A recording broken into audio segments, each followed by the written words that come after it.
No, I wanted to stop it so I could start a new recording.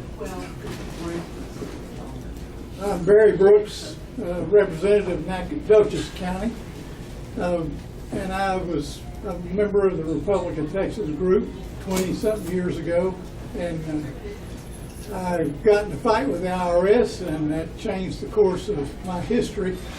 I spent 2 years in federal Seagoville. I had studied for 20 years about the IRS. We did not have the books at the time then that we have now. And I never did stop studying. And when I got out of federal prison, I got a phone call from Ogden, Utah, and he said, Dr. Brooks, just because you spent 2 years incarcerated doesn't mean you don't owe the $400,000 that the judge has agreed with the IRS that I owed. So you need to be making payments. Well, I went to prison because I was not going to pay him. And I continued my study. A dear lady in Michigan had a husband who, as the couple, they did not agree with the IRS. And she was a studier and a good brain. Her husband was put in prison for a willful failure to file. And after a year, he was released on a, what like they call parole, supervised release. And the IRS complained to the judge that he was not making any payments to the IRS.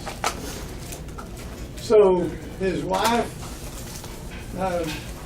never stopped studying, and she had written all their legal documents, and she wrote a letter of challenge to the commissioner of the Internal Revenue Service.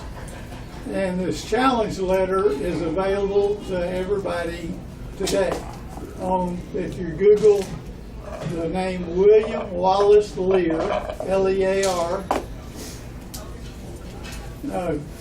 her name is on the document, but she's the one that did them, and it challenged the jurisdiction and power of the Commissioner of Internal Revenue to deal with her husband, which in effect would be, would it apply to us? And he was given, the commissioner was given 20 days to respond to the challenge, and he failed to respond. So there was a default, a fault in default that followed, and he didn't respond to that.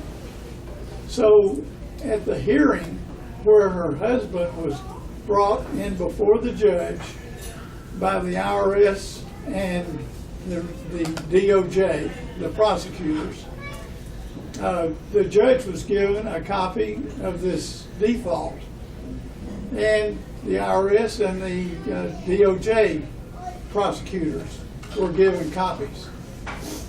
So the judge, after reading it, he said, what is the response of the DOJ and the IRS to this failure to respond to the challenge of authority? And they stood up, closed their briefcases, and walked out of the hearing. So instead of putting him back in prison, which is what these guys wanted to do, the judge turned to Mr. Lear and said, have a nice day. The IRS will not want to talk to you anymore. So I took a copy, personalized it, I abbreviated it. Ms. Lear used like 12 pages plus several pages of footnotes with legal cases.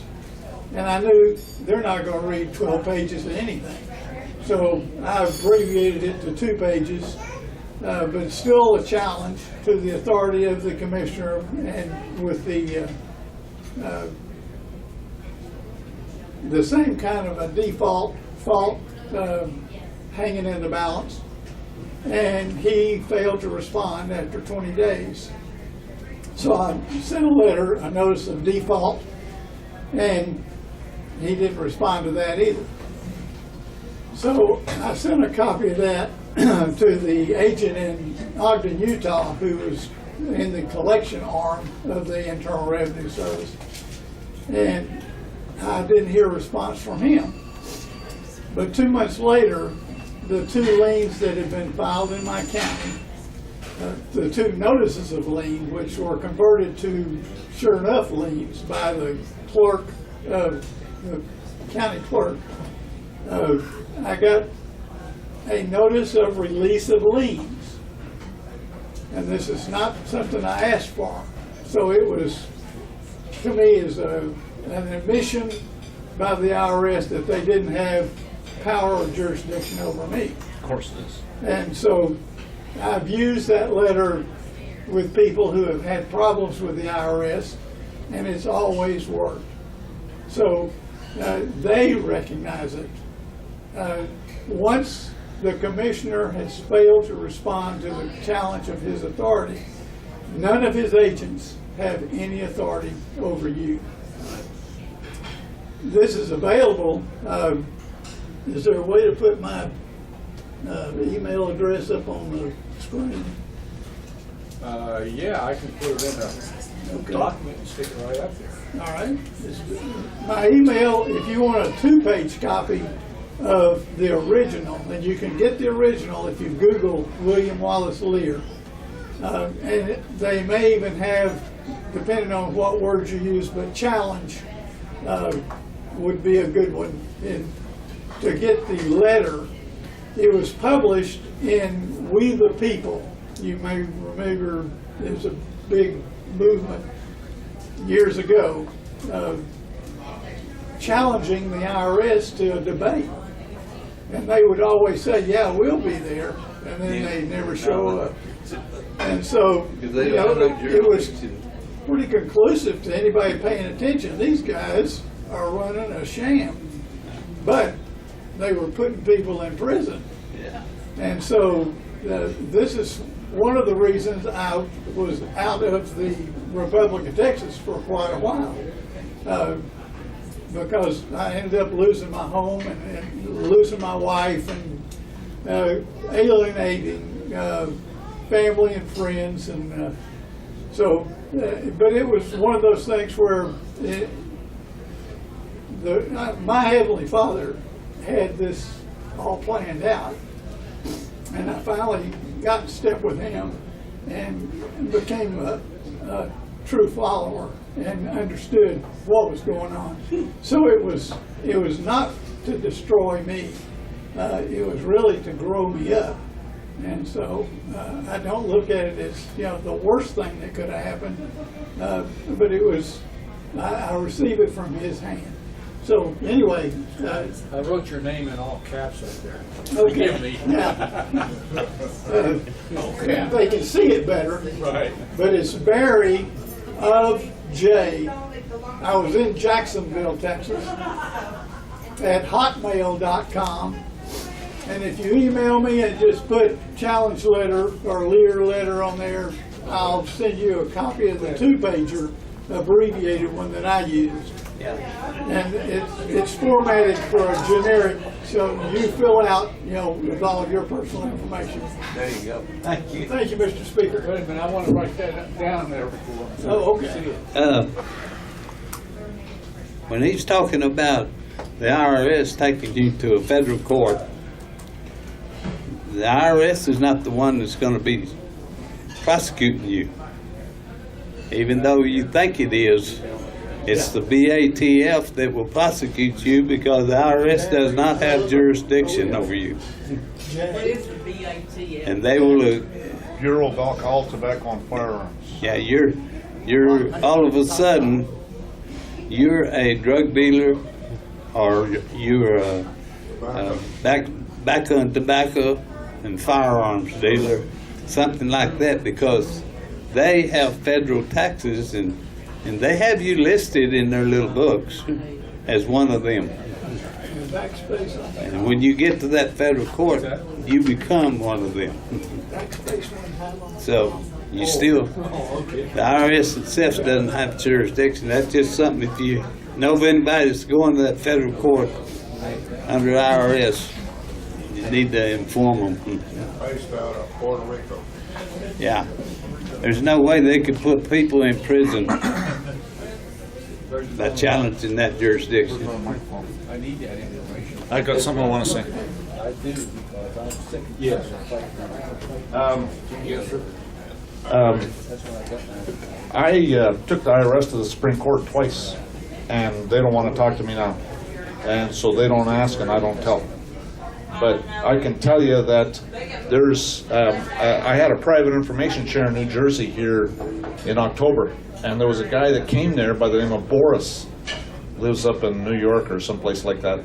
Anyways, he's got a pretty interesting procedure that what he does is he will, and they're having quite a bit of success with it, like in traffic court cases and doing all sorts of things. He'll take a copy of the birth certificate, just a copy, and like in a traffic court case, they'll take it in, he'll hand it to the prosecutor, and he'll say, this is not evidence of my identity, this is evidence of my interest. And I hereby release my interest to you to settle this matter.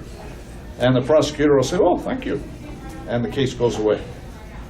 Okay, because you got to understand, there is no courts. Okay, this is a commercial transaction. These people are thieves, is what they are. Okay, and it's all based on that birth certificate. And so he's doing the same thing, only a little bit different procedure, and he's paying off medical bills too. Okay, and he's using it with the taxing authorities. He's doing similar things. Okay, he'll send them a copy of the birth certificate. You got to look at the Uniform Commercial Code. And they'll have some, there's procedures that you have to follow. You have to give them instructions. So anyways, he's got a website. I'm not that familiar with it. I just know that is very interesting. He's, you know, it's a situation where the way I deal with it, and most of the Republic of Texas people deal with it, is make it so they don't want to talk to you. But if they're dragging you in there, you got to know how to deal with it. And the way that doctor that I talked about earlier, the way he dealt with it is one way of dealing with it. But this is a way that he deals with it. He'll take a copy of the birth certificate, or he'll mail it to him with instructions on, you know, thank you for your honest services. You know, please use this to settle this matter. And everything goes away. It's quite interesting. Anyways, his website is iamsomedude.com. Right. And I would suggest he's got a blog. After you go through the first few pages, there'll be a blog that you can get to. And you can actually contact him through that blog. But he's got a lot of any questions you might have. They're already answered. So if you just look through the blog, you'll see it. He's hasn't paid for that website in some time, and yet it's still up. And he thinks that it's because of what he's doing. You know, I don't know. Somebody's paying for it, but he isn't. And it's been up for some time. Anyways, I just thought I'd make you aware of that. What was that? I am some dude? iamsomedude.com. All right. All one word, iamsomedude.com. That's it. I'm some dude. Are you do this?